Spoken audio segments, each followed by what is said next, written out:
लोग एक नया प्रोजेक्ट लेते हैं और इस प्रोजेक्ट का नाम ही रख देते हैं CSS प्रोजेक्ट। रख सकते हैं क्या? CSS project. अब इस CSS प्रोजेक्ट को हम ओपन कहाँ कर लेंगे? VS कोड में।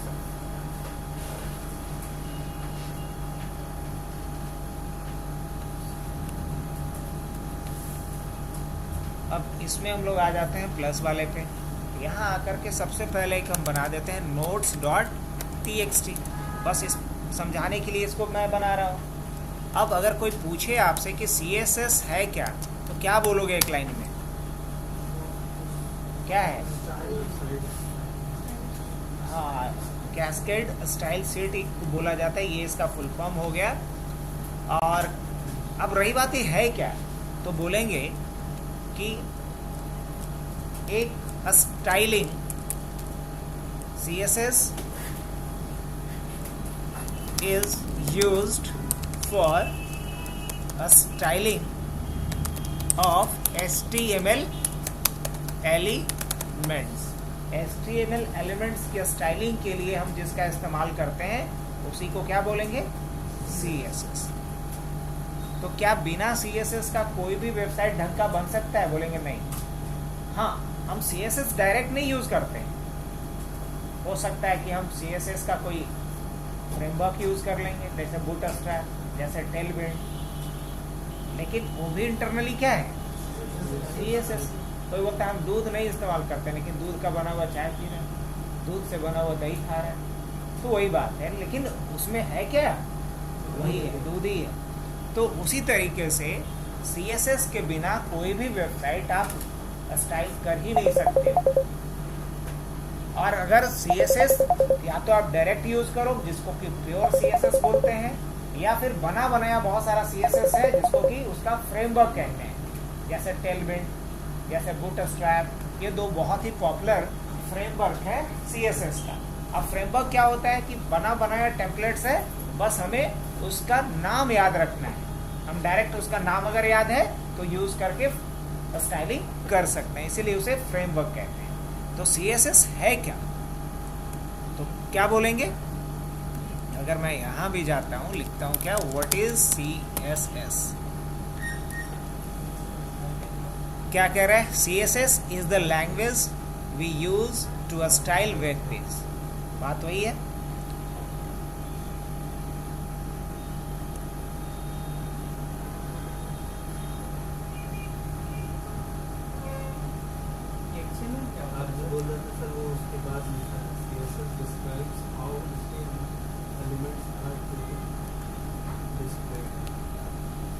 HTML का एलिमेंट कैसा दिखेगा ये कौन तय करेगा? तो CSS बेसिकली ये तय करता है कि HTML का एलिमेंट कैसा दिखेगा, कहाँ दिखना है ये तय कौन करता है? HTML। लेकिन कैसा दिखेगा ये तय कौन करेगा? CSS तय करेगा। हाँ, अब सवाल था कि XML क्या होता है, तो देखो HTML एक मार्कअप लैंग्वेज है। XML क्या होता है? XML एक फॉर्मेट होता है डेटा को नेटवर्क पे भेजने और रिसीव करने के लिए।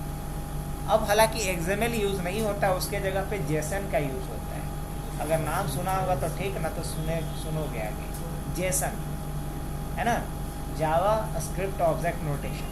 मतलब जब ओवर द नेटवर्क हम जब भी किसी भी कंटेंट को सेंड करते हैं, तो सेंड करेंगे तो हमें पता थोड़ी कि सामने वाला लाइनेक्स का क्लाइंट है, यूनिक्स का है, सोलारिस का है, VM का है, कुछ का हो सकता है। अब मान लो कि लाइनेक्स वाले को विंडोज़ वाले फॉर्मेट में भेज दोगे तो उसको ससुरा कुछ समझे भी नहीं आएगा, न पढ़ पाएगा न समझ पाएगा। तो होना क्या चाहिए कि ओवर द नेटवर्क जब आप भेज रहे हो तो अलग अलग प्लेटफॉर्म वहाँ यूज़ हो रहा होगा। कोई ज़रूरी नहीं है, मैक का हो सकता है, लाइनेक्स हो सकता है, यूनिक्स हो सकता है, विंडोज़ हो सकता है, कुछ भी हो सकता है, एंड्रॉयड हो सकता है, कुछ भी हो सकता है। तो अगर आप डिफरेंट प्लेटफॉर्म को यूज़ कर रहे हो ओवर द नेटवर्क और उनके बीच अगर डेटा सेंड और रिसीव कर रहे हो, तो आपको क्या चाहिए? एक कॉमन फॉर्मेट चाहिए जो सब पे काम करे। और वही पुराना जो कॉमन फॉर्मेट था जिसका नाम था XML, अब उसको रिप्लेस कौन कर दिया? JSON। अब JSON पढ़ना भी है, कब? जब जावास्क्रिप्ट पढ़ेंगे तब, उसके साथ पढ़ेंगे, इसलिए उसका नाम क्या है? JavaScript object notation. तो CSS क्या है, बस एक लाइन में अगर याद रखना है तो याद रखो कि HTML का एलिमेंट कैसे दिखेगा, कैसा दिखेगा, ये तय करता है CSS। अब रही बात कि CSS कहाँ लिखें हम, वेयर टू क्या right CSS for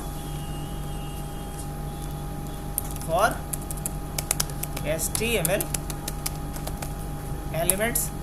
HTML elements के लिए CSS कहाँ लिखा जाए, तो आप बोल सकते हो कि 3 जगह लिख सकते हो। क्या कहाँ लिख सकते हो? सबसे पहले इंटरनल CSS। इंटरनल CSS कहने का मतलब HTML के फाइल में ही अगर हेड ब्लॉक में हम आकर के CSS लिखते हैं तो वो क्या कहलाएगा? Internal CSS। लेकिन इंटरनल CSS हर फाइल के लिए अलग अलग लिखना पड़ेगा। अगर मान लो कि एक वेब प्रोजेक्ट कर रहे हैं जिसमें कि 50 गो पेज है, तो 50 पेज के लिए अलग CSS लिखें? अरे मैक्सिमम CSS तो कॉमन होगा सभी के लिए, तो ये तो यहाँ पे हमारे लिए क्या होगा, नुकसान हो जाएगा। तो CSS कहाँ लिखना चाहिए? एक अलग फाइल में लिखें, और वही फाइल हर HTML में क्या कर देंगे, लिंक कर दें। तो इंटरनल CSS ये सारे पेज के लिए अलग अलग होगा, है ना। Used separate for each HTML document, है ना, हर HTML डॉक्यूमेंट के लिए अलग अलग रखना है। तो and must be written inside head block, है ना,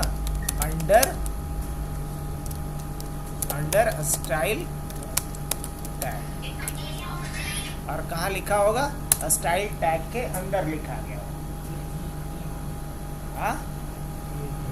अरे ऑटो कंप्लीशन कभी कभी तो बेनिफिट देता है, कभी नुकसान देता है।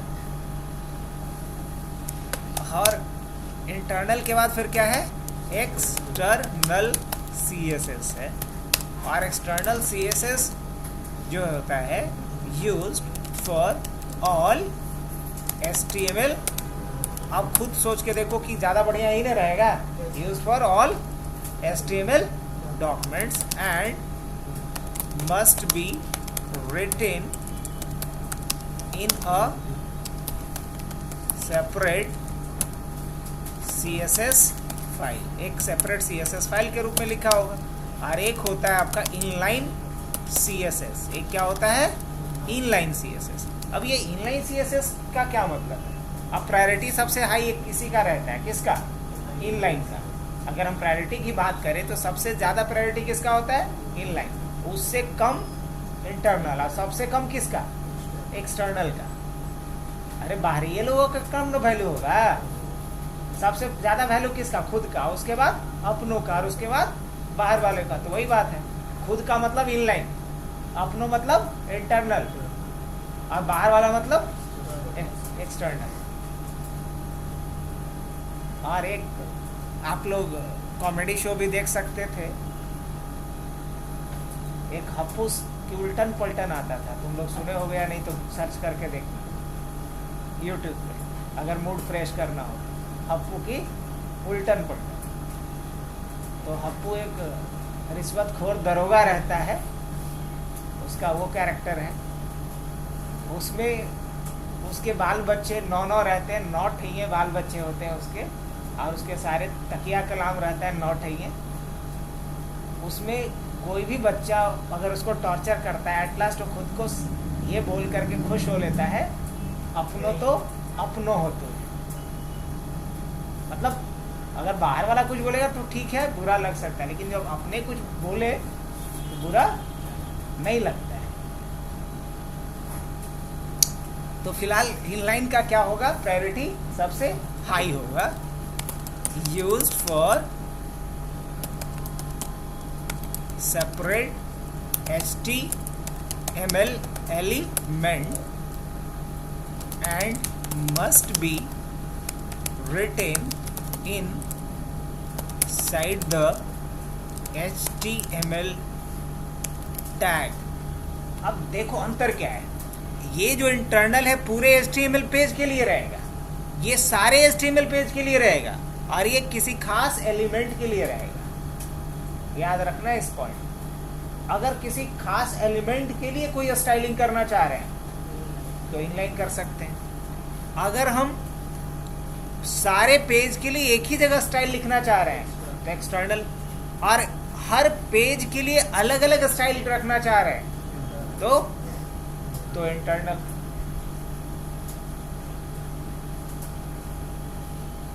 अब जरा इसको हम लोग प्रैक्टिकल देखें।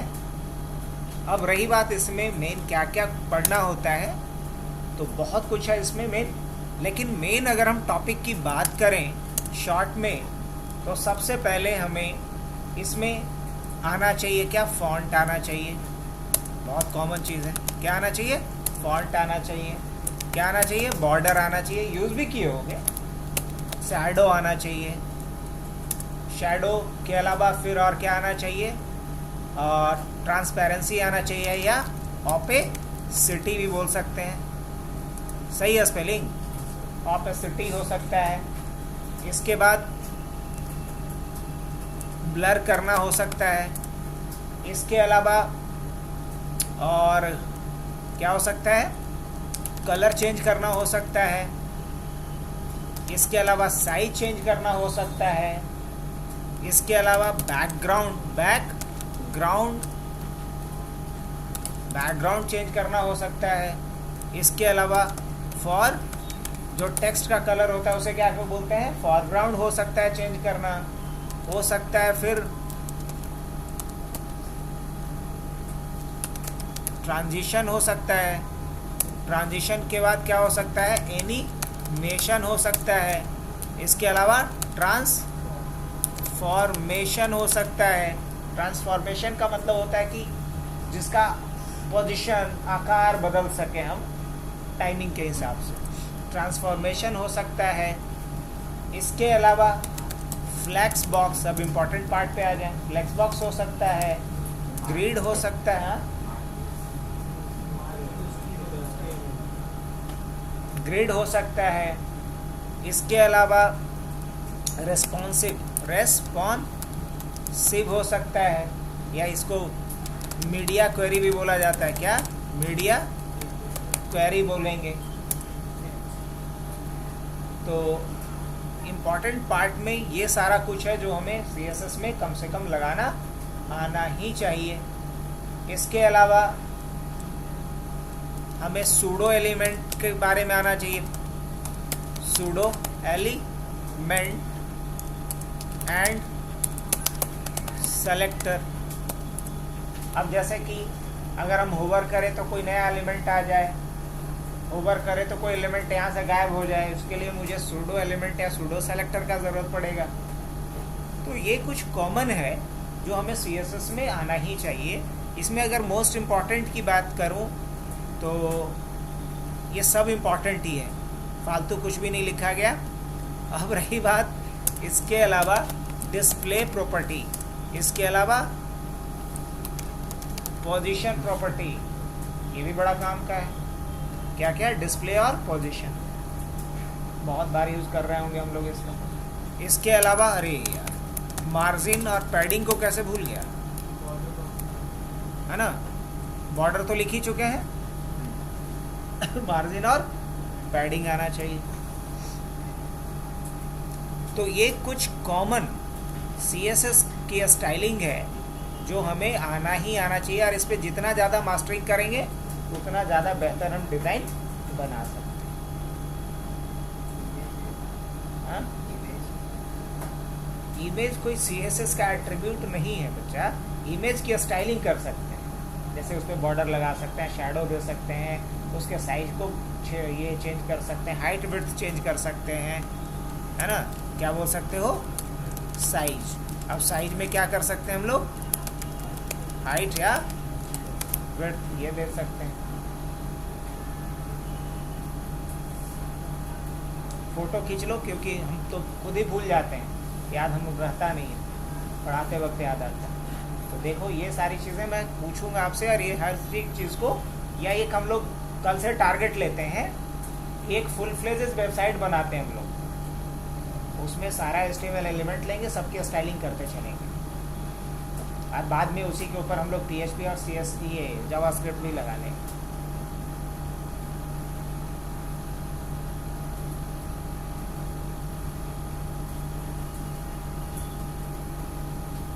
ठीक है, अब आते हैं फटाफट। अभी ये तीनों लगा करके सिर्फ मैं दिखा देता हूँ, बाकी डिटेल कल।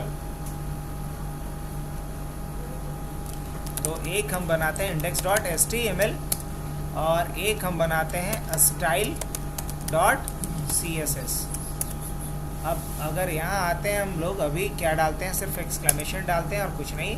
यहाँ हम एक हेडिंग डालते हैं और हेडिंग में डाल देते हैं वेलकम टू हबनेट, ऐसा कुछ डाल के छोड़ देते हैं। कोई दिक्कत नहीं, कोई दिक्कत नहीं। अब मुझे क्या करना है, इसके अलावा मैं एक डिव लेता हूँ। क्या लेता हूँ? एक डिव लेता हूँ और इस डिव का कुछ आईडी दे देते हैं। क्या दे देते हैं? या ऐसा कितना डिव ले लेते हैं, एक डिव लेते हैं और डिव का क्लास दे देंगे कंटेनर कॉन, है ना।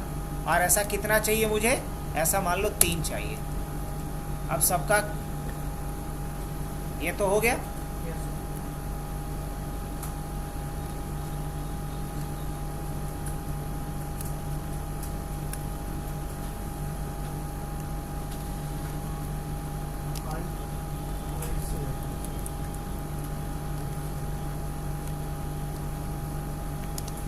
और क्या करना है मुझे? आईडी, और आईडी सबका तो अलग अलग देना है ना। तो इसका आईडी मान लो कि D1 दे देते हैं, इसका आईडी क्या दे देते हैं? D2 दे देते हैं, इसका आईडी D3 दे देते हैं। अब कुछ को आईडी से टारगेट करेंगे, कुछ को क्लास से टारगेट करेंगे, कुछ को, और इसका कुछ कंटेंट लिख लेते हैं। जैसे 1 इसमें कंटेंट डाल देते हैं, 2 इसमें कंटेंट डाल देते हैं, 3 डाल सकते हैं। हाँ बिल्कुल। बॉक्स 1 और इसमें डाल देते हैं बॉक्स 2 और इसमें डाल देते हैं बॉक्स 3। बस ऐसा कुछ बनाए। अब हम ये चाहते हैं कि एक मेन बॉक्स बनाएं डिव, और इस डिव को हम लोग कहाँ क्लोज करेंगे? आखिरी में करेंगे, यहाँ पे। और इस डिव का आईडी डाल देते हैं क्या? मेन। ऐसा डाल सकते हैं, मेन बॉक्स। चलो कोई नहीं। अगर अभी मैं इसको सेव करूं और आउटपुट देखूं तो क्या आउटपुट आएगा? कुछ नहीं, बस सिंपल सा एक कुछ बॉक्स दिखाई देगा। और 1 2 इसलिए दिखाई दे रहा है कि कुछ लिखे है, नहीं तो वो भी नहीं दिखाई देता। और वेलकम टू हबनेट आ रहा है। अब मुझे इसकी स्टाइलिंग करनी है, तो स्टाइलिंग करने के लिए हाफ ऑफ स्क्रीन में इसको रखते हैं, हाफ ऑफ स्क्रीन में इसको रख लेते हैं, ताकि समझ में आएगा कि क्या चेंज करने पे क्या हो रहा है। अब हमने अभी अभी सीखा था किसके बारे में, कि अलग अलग तरह की स्टाइलिंग होती है। तो हम सबसे पहले कौन सा स्टाइलिंग को फॉलो करते हैं? सबसे पहले हम लोग करते हैं क्या? एक्सटर्नल लिखे थे कि इंटरनल? इंटरनल लिखे थे। तो चलो पहले इंटरनल ही करके देखते हैं। तो इंटरनल CSS को लिखने के लिए मुझे लिखना पड़ेगा यहाँ पे स्टाइल, और स्टाइल के अंदर वो सारा CSS लिखो जो आप चाहते हो इस पेज के लिए, लेकिन ये सिर्फ इस पेज के लिए रहेगा। तो सबसे पहले मान लो कि हम चाहते हैं कि ये जो वेलकम है वो सेंटर में आ जाए, तो क्या लिखना पड़ेगा? तो इसको टारगेट करना पड़ेगा। अब टारगेट किसी भी एलिमेंट को, ये कहलाता है HTML एलिमेंट। ये सब क्या है? HTML element.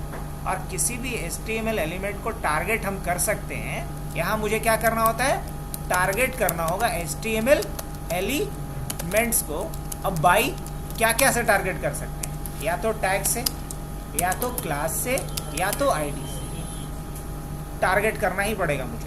अब इस लाइन को हम एज अ कमेंट डाल देते हैं, ताकि इसको हम खाली पढ़ें और कोई ना पढ़े।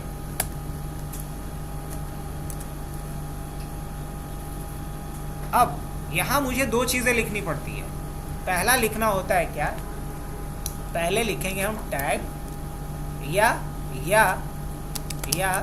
क्लास या आईडी। उसके बाद क्या देते हैं? Curly bracket. उसके बाद क्या देते हैं? उसके बाद हम देते हैं प्रॉपर्टी, और उसके बाद कोलोन देते हैं, और क्या लिखते हैं? वैल्यू। ये समझाने के लिए था। अब इस लाइन को भी हमें क्या कर लेना है? कमेंट कर लेते हैं। मतलब मुझे यहाँ टारगेट करने के लिए या तो टैग लिखेंगे, क्लास लिखेंगे या आईडी लिखेंगे, उसके बाद कर्ली ब्रैकेट देंगे, उसके बाद उसका प्रॉपर्टी और वैल्यू। ये फॉर्मेट हो गया। अब बना के देखें, लिख के देखें इसको।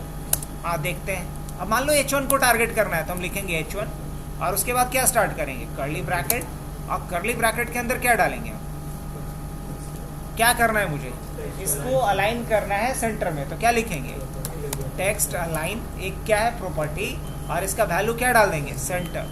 अब जैसे ही मैंने ये किया और यहाँ रिफ्रेश किया, क्या सेंटर में आ गया ये। अब मान लो कि मुझे इसका कलर चेंज करना है तो एक दूसरा प्रॉपर्टी लिखेंगे, और वो प्रॉपर्टी क्या है, कलर, और कलर क्या कर देता हूँ मैं, रेड। अब जैसे ही मैंने ये किया रेड हो गया, पैरेलल चेंज होता जा रहा है, दिखते जा रहा है या नहीं दिखते जा रहा है आपको। अब मान लो मैं चाह रहा हूँ ये अपर केस में चेंज हो जाए या इसका फॉन्ट चेंज हो जाए, पहले अपर केस में चेंज हो जाए, तो क्या लिखेंगे, टेक्स्ट ट्रांसफॉर्म, और क्या लिखेंगे, अपर केस। जैसे ही ऐसा करेंगे अपर केस में चेंज हो जाएगा। अब मुझे लगता है कि इसका फॉन्ट चेंज करना है तो मुझे लिखना होगा फॉन्ट फैमिली, और क्या डाल देंगे, अल्गेरियन, फॉन्ट फैमिली अल्गेरियन। अब देखो, अब ये कुछ गड़बड़ हो गया ऑटो करेक्शन के चक्कर में, इसको उड़ा देता हूं मैं। होम पे जाएंगे, फॉन्ट फैमिली क्या ले ले, अल्गेरियन, बस। क्या बदल गया, तो ये हुआ टारगेट करना किससे, टैग से। अब मान लो मुझे टारगेट किससे करना है, हमें टारगेट करना आईडी से, ये वाले को, मेल वाले को। तो आईडी से टारगेट करने के लिए हमें क्या लिखना होता है, हैश, और उसके बाद आईडी का नाम। तो आईडी का नाम क्या है, मेन बॉक्स। अब मेन बॉक्स वाले को क्या देना है मुझे, हाइट और विड्थ दे देना है। तो क्या लिखेंगे, हाइट कितना दे देते हैं इसको, हाइट दे देते हैं मान लो कम से कम 400 पिक्सल्स, और इसका विड्थ कितना दे देते हैं, विड्थ दे देते हैं कम से कम 600 पिक्सल्स। दे सकते हैं या नहीं, हाँ दे सकते हैं, 600 के 800 भी दे सकते हैं, 800 पिक्सल्स। अब अभी कोई इफेक्ट नहीं दिख रहा होगा क्योंकि बॉर्डर नहीं दिया हूँ मैं। अब दे देता हूँ बॉर्डर इसका दे देता हूँ कितना, 2 पिक्सल, सॉलिड, और कैसा कलर में दिखाई दे, अगर हाँ जैसा कलर लेना है वो ऐसा कलर भी दिखा सकते। हो गया। अब इसके बाद क्या करना है, ये तो इसके लिए मैंने लगा दिया। अब मुझे क्लास से टारगेट करना है, मतलब ये जो छोटे छोटे बॉक्सेस हैं उसकी स्टाइलिंग करनी है। तो क्या लिखना होगा, डॉट, और क्लास का नाम है, इसका क्लास का नाम क्या है, कॉन। अब कॉन के लिए भी क्या दे देते हैं, हाइट, और इसका हाइट क्या ले लेते हैं, 100 पिक्सल्स ले सकते हैं, और इसका विड्थ क्या ले लेते हैं, विड्थ ले लेते हैं मान लीजिए 200 पिक्सल्स। चलिए सही है। इसमें भी क्या दे देते हैं, बॉर्डर, और बॉर्डर क्या दे देते हैं, 2 पिक्सल्स, सॉलिड, रेड। देखो अब सभी में क्या बॉर्डर आया,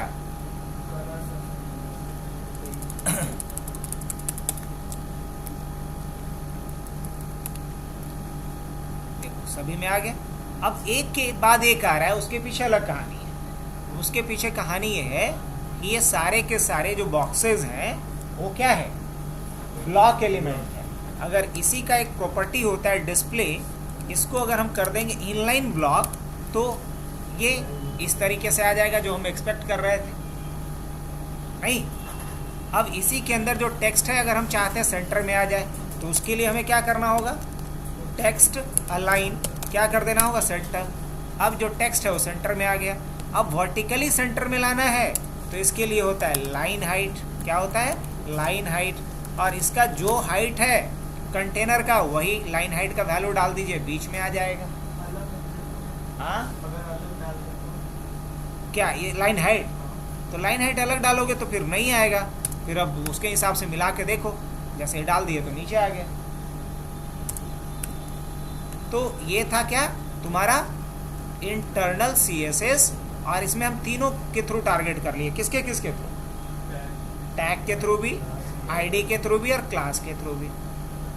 बस अभी हम टारगेट करना सिखा रहे हैं। अब अगर मान लो वही मैं क्या करता हूँ, बैकग्राउंड के ऊपर स्टाइलिंग करना चाहते हैं बट एक्सटर्नल CSS के थ्रू। तो एक्सटर्नल CSS इसमें लगाए हम नहीं लगाए अभी। तो एक्सटर्नल CSS को इंपोर्ट करना पड़ता है, इसके लिए लिखेंगे link:/CSS। अब यहाँ एक्सटर्नल CSS के लिए हमें CSS कुछ लिखना भी पड़ेगा। तो मान लो हम बॉडी का बैकग्राउंड कलर चेंज कर देते हैं, कर दें तो हम किससे टारगेट कर लेंगे, टैग से, और क्या करेंगे यहाँ पे बैकग्राउंड कलर। और बैकग्राउंड कलर कैसा डाल दें, RGBA, और इसको फुल स्क्रीन में लें। अब RGBA, और यहाँ वैल्यू कुछ लेना पड़ेगा हो जैसा चाहिए, मान लो ये ले लिए। अब ये इसकी ज़रूरत है, ये जो यहाँ पे आ रहा है एक्स्ट्रा वो चाहिए मेरे को, नहीं चाहिए, ये रहा यहाँ तक, राइट। अब जैसे ही यहाँ पे आओगे क्या होना चाहिए, इसका लिंक नहीं है क्या, हाँ अच्छा दो बार आ गया है, RGBA अब सही है। अब अगर सही है तो यहाँ भी बैकग्राउंड, हाँ आ गया ना। तो ये किसके थ्रू CSS लगाया हूँ मैं,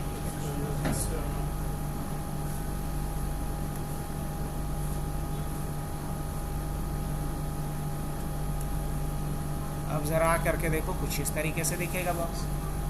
तो एक्सटर्नल CSS भी लगा लिया और इंटरनल भी लगा लिए। अब क्या लगाना है, इनलाइन अगर लगाना है, ठीक है।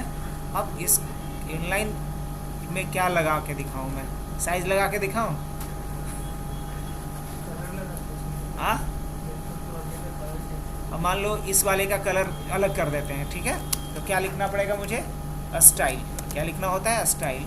स्टाइल इक्वल टू क्या लिखेंगे यहाँ पे, कलर, क्या बैकग्राउंड कलर। और बैकग्राउंड कलर क्या डाल दें, इसका बैकग्राउंड कुछ कलर अलग डाल देते हैं, नहीं मान लो इसका बैकग्राउंड कलर पिंक डाल देते हैं। अब देखो इसका कुछ अलग हो गया, तो ये क्या कहलाया, ये कहलाएगा इनलाइन CSS। इनलाइन CSS ऐसे लिखा जाता है। तो आज के लिए इतना ही रखते हैं, बाकी चीज़ें बाद में।